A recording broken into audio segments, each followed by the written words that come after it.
What about how do you feel about WWE using Rick in general right now? There's been a lot of criticisms about his age and being put out in this space during a pandemic in WWE.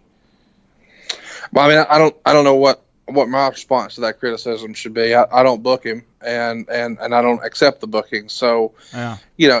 He's a contracted performer, and if he's asked to come to work, I'm sure knowing Rick is going to go to work. I mean, they're paying him to work, and he's going to go work. And if he feels safe, and they feel like they can keep him safe, and clearly they do, then more power to him.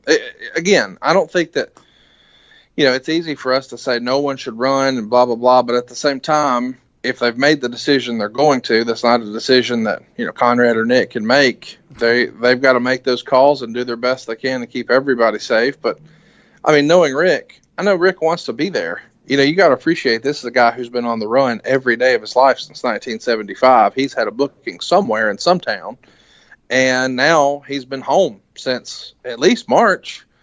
And I just imagine he's got to be a little stir crazy, and he's excited to be back around the guys and doing wrestling and performing. And it's not the same without the crowd, and it's not the same since we're not in different towns. And you probably have to self-isolate a little bit and social distance a little bit. And it's not like everybody's going to the bar now. I think all the bars are closed in Florida, so it's a different experience. But it's not, his house in Atlanta. It's a new four walls.